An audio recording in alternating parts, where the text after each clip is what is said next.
Dolphins lost their most lopsided home opener in team history, losing 41-14 to the Bills. This coming on the heels of a 23-20 loss to the Jaguars. That was in week 2.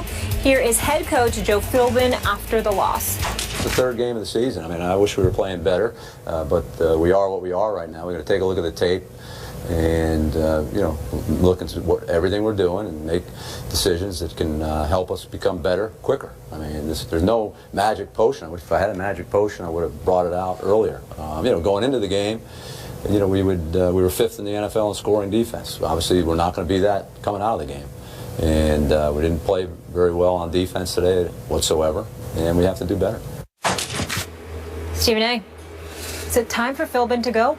Yes, it is. It's not something that I like to say. I'm sure that the man is knowledgeable about the game of football. I'm certainly not qualified to debate X's and O's and to dissect him to the degree that, I'm qualified to sit there and say he's incompetent. I certainly would not. I'm not accusing Joe Philbin of that. What I'm saying is that he's not inspirational. He doesn't inspire.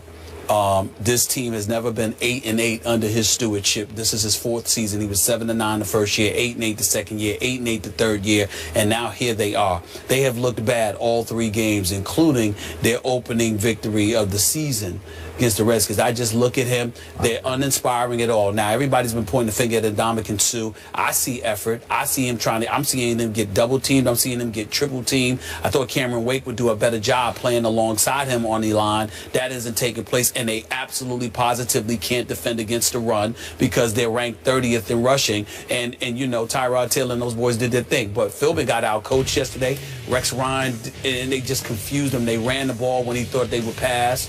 When he thought they would pass, they passed the ball when he thought they would run.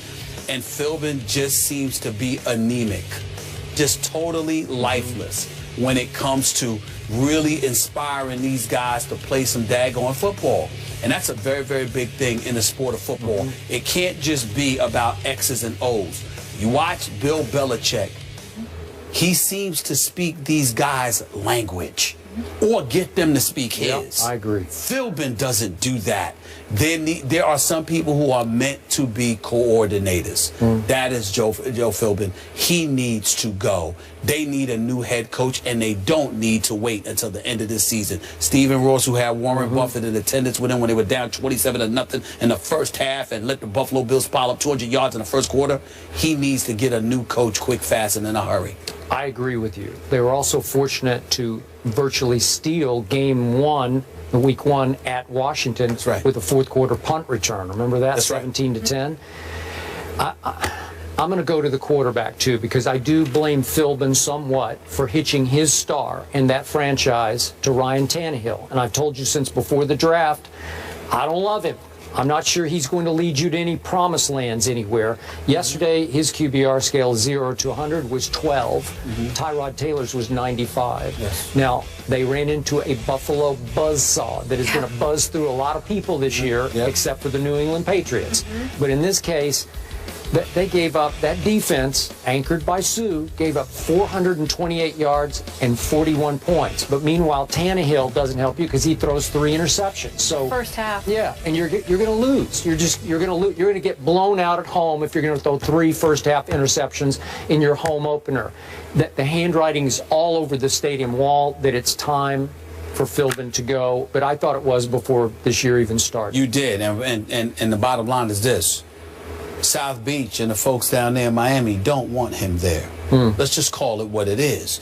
You got to speak folks' language. You've got to vibe. You've got to represent the franchise in a fashion that will galvanize dudes to want to come and play for you.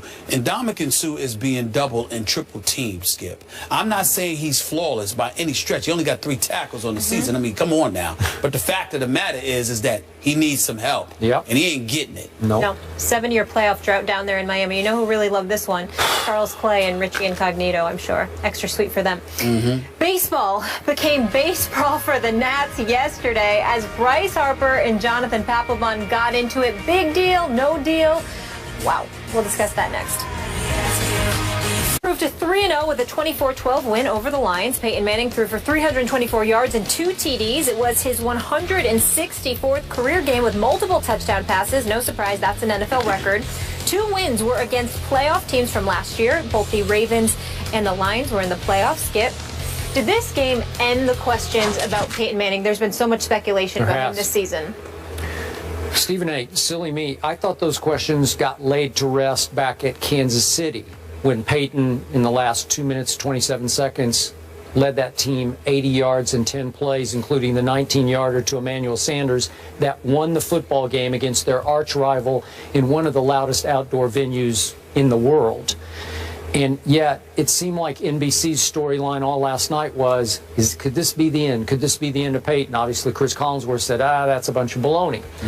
Well, it sure looked like a bunch of baloney to me last night because clearly Peyton won the power struggle with Gary Kubiak, so they went all shotgun last night. Now they're back to the running game that carried that team. Remember down the stretch last year when Peyton clearly was hurt, starting with that St. Louis game that you've talked about so many times, and then the San Diego game at San Diego. They just ran the heck out of the ball down the stretch, and it carried Peyton through his obvious injuries. Well, now the running game's pretty much disappeared. Now it's all Peyton. 31 out of 42 for 324. I realize it's the Lions, but they just banked another big road win to me. And as Peyton pointed out, it's not the same Lions as last year, but they were in the playoffs. They did lose to my Dallas Cowboys at Jerry World. And the point is, they've beaten Baltimore, even though Baltimore might not be Baltimore. They were a playoff team last year in Kansas City. So they're off to a pretty great start. And Peyton's, look, he looks as effective to me as he has ever looked. I never worried about his arm strength because he never had much to begin with. I don't know what the problem is. He still looks like Peyton Manning to me at age 39. Skip Bayless, I agree with you, but I totally understand why there are question marks about the Denver Broncos. Over the last 3 years under Peyton Manning, they've been in the top 3 in terms of points scored. Last year, they were the #2 ranked offense in all of football, putting up 482 points. This year, over the first 3 games of all the teams right now that are 3-0, they've got the second least amount of points at 74 to the Carolina Panthers. That's number 1. But also, Denver somewhat reminds me of Baltimore. Certainly Flacco is no comparison to Peyton Manning in my opinion, even though they both have the same amount of Super Bowl victories. They do. But the flip side to it is that just like Justin Forsett has lost his game and can't seem to run the football for the Baltimore Ravens, C.J. Anderson ain't doing it for the Denver Broncos. Is that him or the line? Well, it could be the line. It could be the line. But at the end of the day, we have to look. We have to look at what you have. Now, the line obviously was formidable. They've changed bodies, like 3 or 4 different dudes on the offensive line. Positions. You're absolutely right. So you got to take that. And I appreciate that. Thank you. So you got that going on. But ultimately, at the end of the day, even when there was some question marks due to injuries in the past with the offensive line last year, we looked at a C.J. Anderson. The year before that, it was Monty Ball, and I forgot another name escapes me. I got brain lock right here, right now. But no Sean Moreno. Right. So you've got that going on. So you had all of that. And they were running the ball relatively effectively. That's not happening right now. Okay. But I will say that that's the problem, and I think that's the question mark of why people are looking at Peyton Manning. But I agree with you. I think it's much ado about nothing because he can still do it. The biggest what I took from last night's game, the Detroit Lions. It was a competitive game, 14-12 at one point, and I still wasn't interested, and I couldn't figure out why. And then, bam, it hit me. And Ndamukong Suh being gone from that defense, that mystique is gone. They're ranked 25th defensively, 27th against the pass, 20th against the rush. Nothing nasty at all about their defense. That's a problem. That in combination, there is just... Megatron is no longer Megatron. Not that guy. He's not that guy. We've been talking about Dez Bryant, Antonio Brown, Demaryius Thomas, Julio Jones. We used to put Charles Johnson, Megatron, in that category. Sure. He was number 1. Well, he was the guy. And I'm saying, I loved watching I'm in no way saying that he's finished. I am saying that the first 3 games of this season has told us that he is out of that category. You know, I've come to the belief that Megatron made Matt Stafford. And I didn't used to think that, but Matt Stafford could just fling it up in the air. He looks ordinary now. Yeah, he looks ordinary now. All right, moving on, you guys. You mentioned Miami. Buffalo crushing their AFC rival Miami on their home turf. Up next, we're going to discuss that. That seat is getting hot down there in Miami for Joe Philbin. Will they be calling for his job? We'll tell you if it's on the line. That's coming up next on First Take.